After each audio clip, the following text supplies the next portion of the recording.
Hi സുഹൃത്തുക്കളെ, ഇന്ന് നമുക്ക് ഒരു അടിപൊളി ഒരു ദീപാവലി വിശേഷങ്ങളുടെ ഒരു പഴയ വീഡിയോ ആണ് കേട്ടോ. ഇത് കുറച്ച് നാൾ മുമ്പ് എടുത്തു വെച്ചാണ്. വളരെ എനിക്ക് ഇഷ്ടപ്പെട്ട ഒരു വീഡിയോ ആയിരുന്നു. ഞാൻ സഞ്ചരിച്ച സമയത്ത് ഒരു ഹോട്ടലിൽ, ഇവിടെ ഒരു ഹവല്ലി റെസ്റ്റോറൻറ്റ് എന്ന് പറഞ്ഞ റെസ്റ്റോറൻ്റാണ് അത്. ആ റെസ്റ്റോറൻറ്റിനകത്ത് ഇങ്ങനെ കുറേ നിരത്തി വെച്ചേക്കുമായിരുന്നു. ഞാൻ ഓടി ചെന്നിട്ട് ഇതിൻ്റെ എല്ലാം വീഡിയോ അങ്ങ് എടുത്ത്. അന്ന് ആ ദീപാവലിയുടെ സമയത്ത് ഒരുപാട് ഇതിനകത്ത് പലതും ഞാൻ മേടിച്ച് കഴിച്ചൊന്നുമില്ല കേട്ടോ. ഇതിൻ്റെയൊക്കെ വീഡിയോ എടുക്കാൻ വേണ്ടി ഞാൻ അവിടെ ചെന്ന് കയറിയതാണ്. ഇതെല്ലാം കണ്ട് അപ്പോഴത്തേക്ക് എനിക്ക് ഇതിൻ്റെ വീഡിയോ എടുക്കണമെന്ന് ആഗ്രഹമുള്ളതുകൊണ്ട് പോയി ചെന്ന് മേടിച്ച് കണ്ട് മേടിച്ചില്ല. അപ്പോൾ ഇതെല്ലാം വീഡിയോസൊക്കെ എടുത്ത്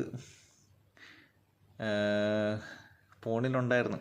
പിന്നെ കുറേ നാൾ കഴിഞ്ഞിട്ട് ഇതൊന്ന് എടുത്ത് വീഡിയോ ഇട്ടു. അപ്പോൾ ഇഷ്ടപ്പെട്ടെങ്കിൽ എല്ലാവരും ഇത് സബ്സ്ക്രൈബ് ചെയ്യുക, ലൈക്ക് ചെയ്യുക.